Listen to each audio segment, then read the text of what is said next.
Hello everyone, I am Suhajan Idik, and together with me is my colleague Nuzazila Osman and also my team member. So as what has been introduced before, we are English language teachers from Penang Vocational College based in Sabah in Malaysia, and I think some of you have been to Malaysia. Well, you look at our slides and you'll see pictures of our students, and this is what they have done this year. We are doing performing arts or performance. And they were doing it and they were doing folklore that is based in our state Sabah. So we'll be presenting a part of our project. It's known as Dao Dao, but for this presentation, we'll focus on theater, the elements of theater and folklore. And this project has been selected as the winner of the 2021 Simon Vinnell Award, which was sponsored by Macmillan Education, International House World Organization and International House London, and we were mentored by a lovely couple, Charles and Jill Hatfield, and they are here today, I think, with us. So let's get it started. Okay, so theater. When we talk about theater, there are lots of elements of theater, but we'll be focusing on three types of performances that we think contain the elements of theater. The first one is readers theater, not just theater, but readers theater, and puppetry or puppet show, and the third one's animated tales. So we have some videos. I hope they're going to be played. Okay. First of all, our focus is folklore, which is in our island state, Sabah, Malaysia. Now, Malaysia is a multiracial country, and we're very proud of it. And our island state it's a part of Borneo, and a huge island. It's a home to dozens of indigenous tribes and other races in the state.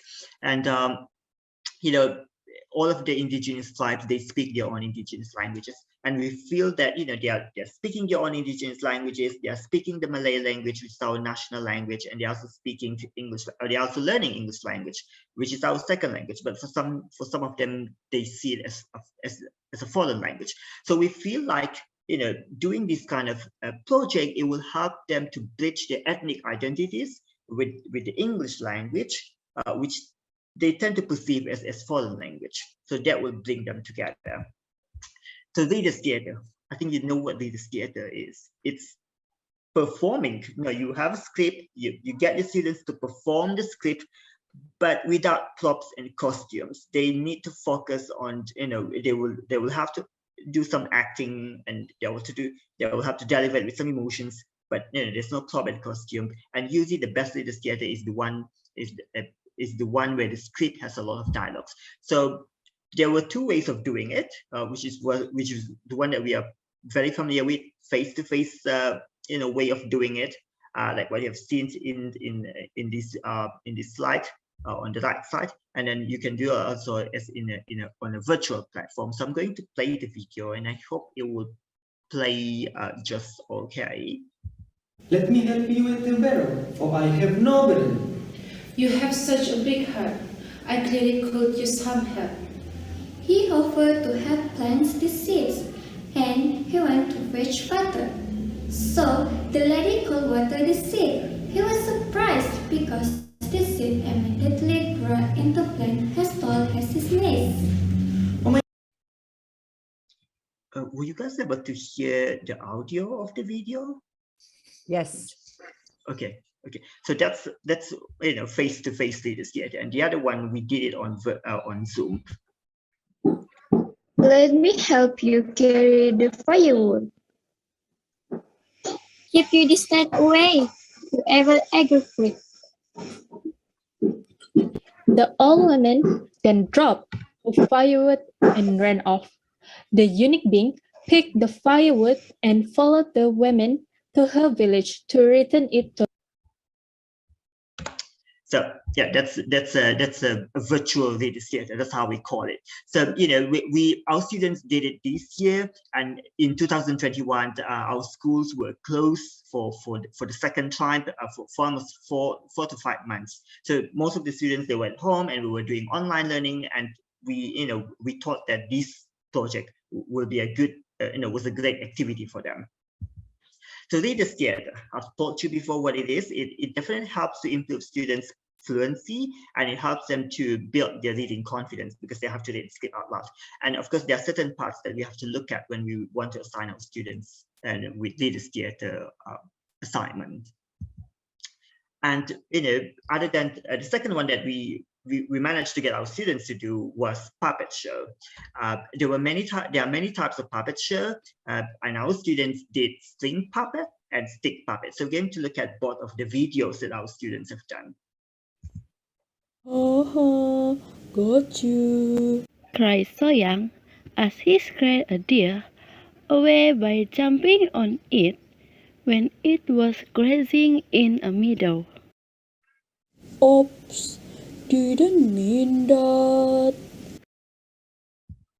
Witness the beauty you most desire, the one you will forever. The voice was soft and gentle that was nearly irresistible. Moon felt the strong urge to pedal his boat towards the voice. I should ignore it. Come and see the priceless and precious treasure, so much you cannot measure.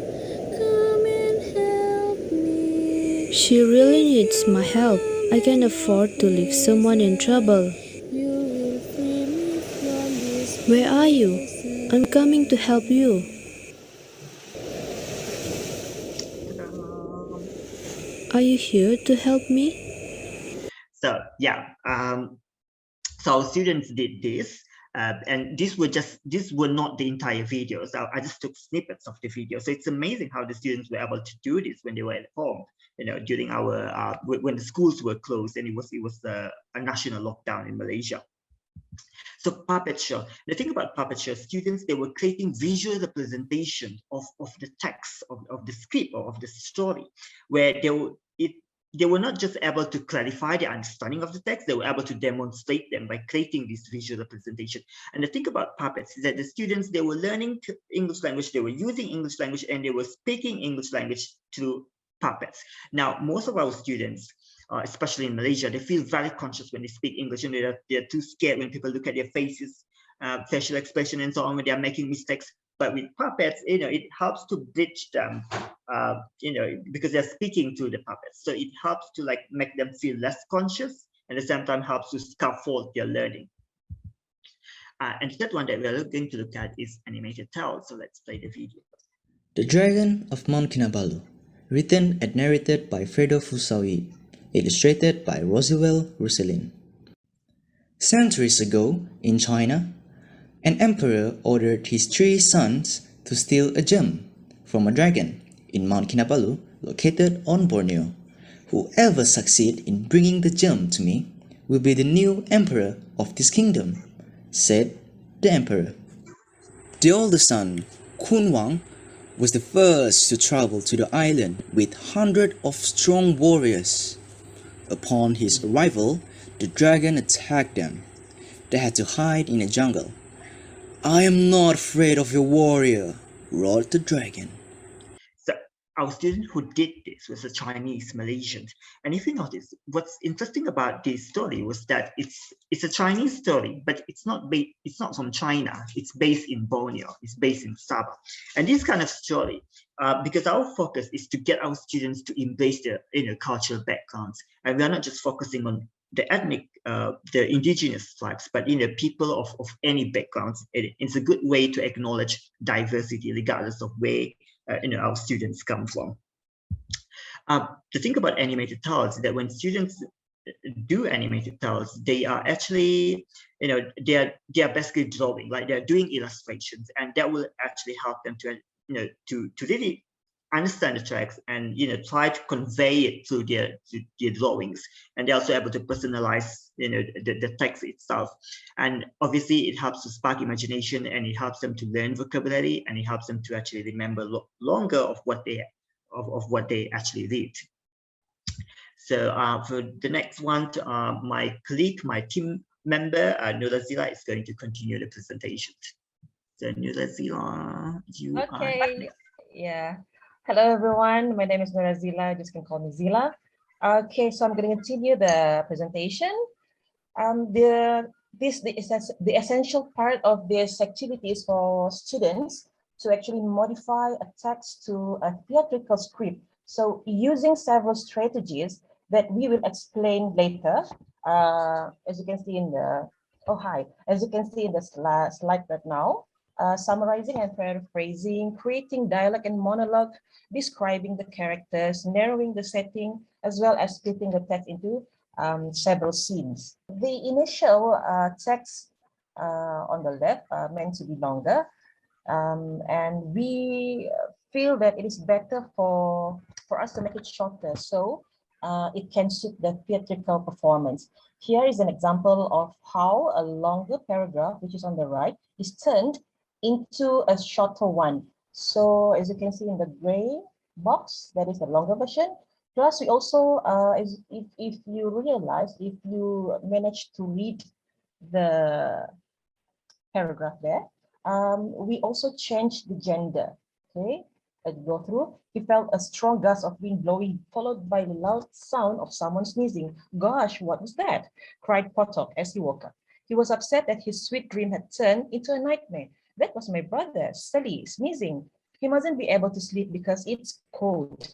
He may need my olos to keep him warm, whispered Potok. He went to his brother's room and asked him to wear the olos. His brother stopped sneezing when he wore the olos, so Potok decided to go back to bed. I still have the blanket and the pillow, he murmured. This is the original text, and in summarizing it, we actually altered the name and the gender of the character because the actor was a female student, so we changed the name due to the gender, and we also removed the native words. For example, just now on the left is olos, because olos is actually means blanket. So we just remove the native words in the text and use fully English.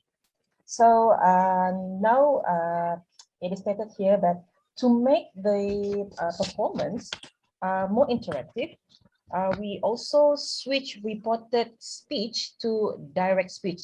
Why? Because it is in order to create more dialogue. So in this slideshow, we turn a paragraph describing a conversation between the characters, Anang and her friends, into a series of dialogue and exchange between them. Okay. Next slide, please.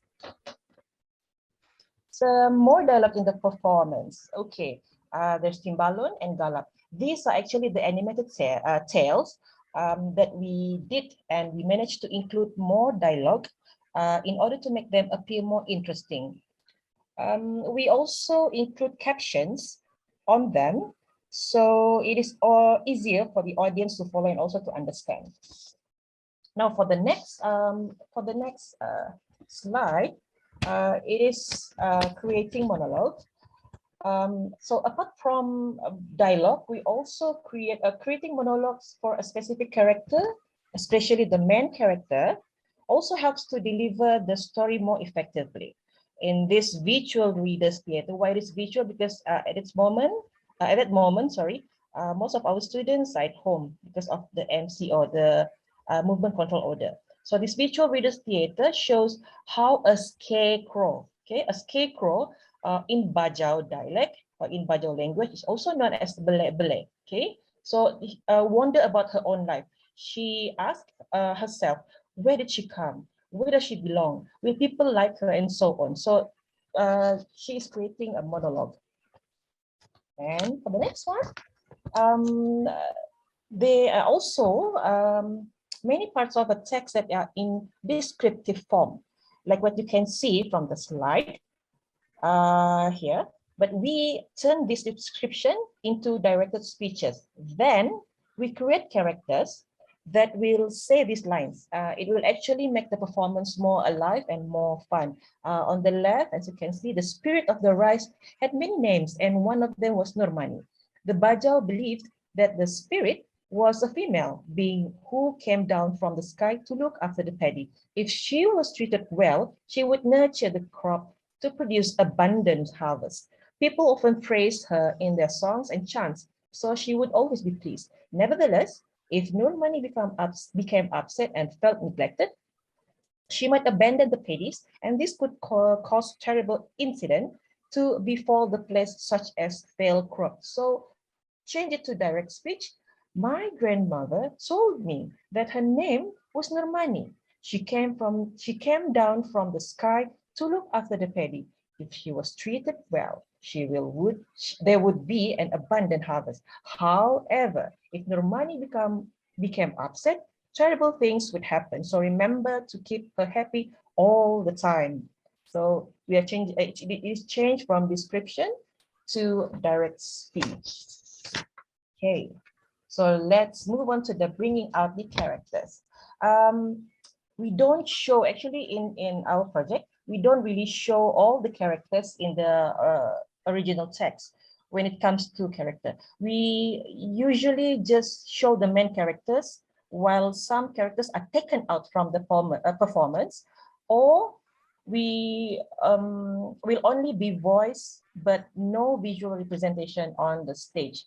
So we get students to discuss few things. For example, like they discuss the characters in the story, in the text. They describe them. They imagine how they look like. All right. So that is how they bring out the characters. And in the next slide, we are going to show you. This is actually Unga and Grandma Endang. It's actually a puppet show. There were actually 5 characters if you read the story. For your information, Mr. Sirajuan actually write folk tales and also poems. So you can just, visit our Facebook page later on, sorry. So instead of 5 characters, we only show 2 characters, which will be shown in the performance, because these 2 characters, Unga and also Grandma Endang, in the puppet show, they actually played the most important part. That's why we don't include all 5, we just include only 2, which play the most important ones. Okay. Now we move on to settings. I believe in almost every story, it will take place in various scenes with different background settings. In order to adjust our resources and time, we just choose one background scene that can fit with all the scenes in a particular story. So we get the students to discuss and decide the setting, not us. Okay, so we let the students discuss and think and choose. Next, we will see. This is the one that Mr. Sirajuan already showed us now. Katau the Sea Witch.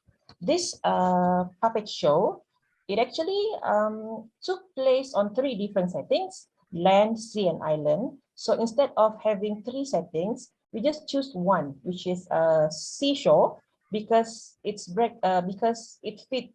will fit all the 3 scenes.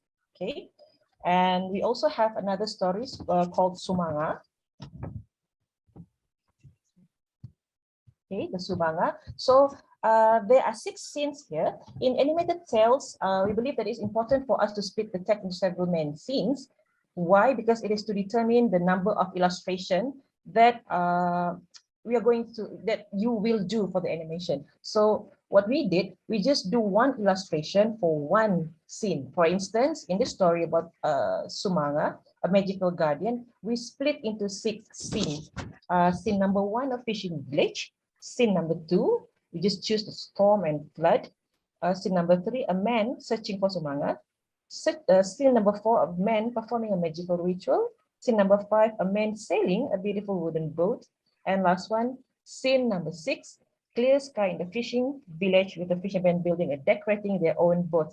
Next, you will see where students actually illustrated each scene. Okay, that we have divided into 6 different scenes just now, illustrated each scene with a specific drawing, and then combine those scenes later to form an animated tale. So that's how we did with the student. So for the next one, I'm going to pass over again to my colleague, Mr. Sirajuan.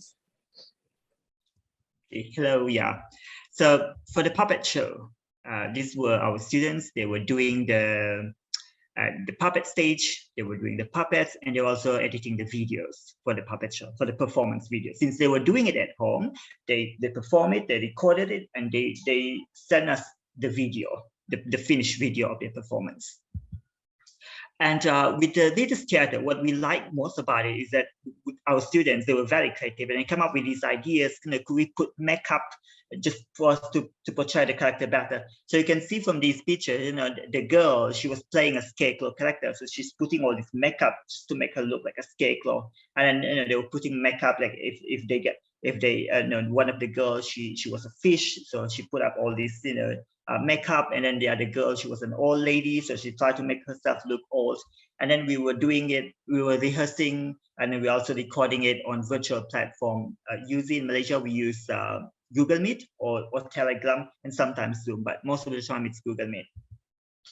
And we also have special need learners at our school. So we managed to get one of our special need learners, to do these tasks, animated tell. So we just gave that special needs learner, the text in English, and then he read it, and then he created this storyboard. As you can see here, he split them into 5 scenes, and then he created the storyboard, which showed that he actually understood the text very well. And then he did the sketch for each of the scenes, and finally he did the drawing. And we were so impressed with the results. We thought it's wonderful, it's amazing. Not only that, it showed that he's a special needs learner. His proficiency in English was very good, and his drawing skills were also very good. So it showed that special needs learners, they are definitely special, they are definitely gifted. And one of the activities that we somehow discovered that we can do with the students is that you can give them a story or a character and then get them to interpret it in their own ways. So you can see here, this was 2 drawings made by 2 different students of one magical character. It's called Kokok in Sabah, a magical creature, a shape-shifting trickster. And you could see how their drawing styles, they were very different, and they just saw the characters in different ways. But of course, none of them was wrong. They had the right to interpret it in their own way. So I thought that was a very interesting activity in the classroom. So this was us discussing on adapting the scripts for the puppet show. So you could see the 2 students, they were girls, and the characters were males. So we decided to change the gender. Sorry, 5 minutes, okay? Okay, 5 minutes. Okay, 5 minutes. So we'll try to finish it. So when it comes to pronunciation, we always make use of the messaging app. In Malaysia, we usually use Telegram a lot. So the students will record their pronunciation and they'll send us their audio recording. I will listen to it, and then we'll, if we need to correct it, so then we'll correct it. And sometimes we'll tell them, when they have to speak, when they have to record themselves speaking and acting, they need more emotion and intonation. So we did a monologue reading in the classroom on virtual platform. Now, why is it virtual platform? Like what we have been saying before, this year alone, our schools were closed for months. So we did online learning or remote learning. So most of the time, we just met our students on virtual platform. So this was so I'm going to play the video. I hope it's just tell me, Nurazila, if the audio is not cannot be heard, because All right, sir. Okay. Okay. We can do it, right? Yes. Okay. Let me start this. Okay. Yeah. How are you all? How's life? How's everything? Splendid? Incredible? So? Not so much. Is everything okay? Coughing? I don't think so. Sneezing? Excuse me. Ew. Oh no, that's not good. The effects of environmental problems, and that's why we present to you as the Planet Pulse, the guardian of the planets, to help you save nature, to help you build the future, to help you search for cure, to help the world to be pure. So let's break the eye and listen to our advice. Let's start with me, Bella Bean. Yes, I'm the one who takes garbage from your bins. We, the planet Pulse, are nothing like you have ever seen. But here we are, and we say what we mean. Thank you. That's all, sir. That's marvelous. I love Very nice. Thank you. I love you guys. definitely you had the energy. You understand what you're supposed. It's nice. You acted very well. And so that was us. We were rehearsing on Google Meet, and I thought she did very well. If you notice, she did very well, but she made a few mistakes in the script. It says coughing and sneezing. She wasn't supposed to say the word. She was supposed to just cough and sneeze, but because it was just a rehearsal, she wasn't really aware of it, and then she said it, coughing, and then she coughed, sneezed, and then she sneezed. And I'm sorry for the quality of the video. We were doing it live on Google Meet, and the internet wasn't that stable. But yeah, this was one of the samples of the monologue exercise that we did in our class. We also did dialogue reading. It helped the students to interact with each other, and also helped them to be alert of the reading process, and also to take turns when they were, for them to say their lines. So I thought it's a good exercise. So this is just a brief sample of what they did. New? Oh yeah, my mother gave it to me last week. Do you want to wear it? Anang took her necklace off and tried to pass it to the other girl, when a bird snatched the necklace and flew away. So that's a dialogue reading rehearsal on Google Meet.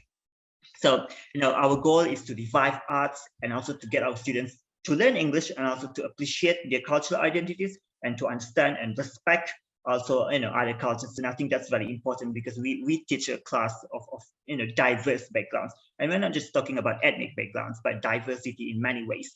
Our students, they did all of these performance videos. So what we usually do in Malaysia, we put them on social media, we share them, and they've been getting attention from the community, which is a good thing. And whenever we see some competitions or art festivals or literary festivals, virtual, most of them are virtual, so we'll submit these videos to these festivals, and they're being shown. And we also put our students on local news, just some local portal news, and basically it's a form of recognition for their work. So that's all from us. Thank you so much. Happy holiday and Merry Christmas, everybody.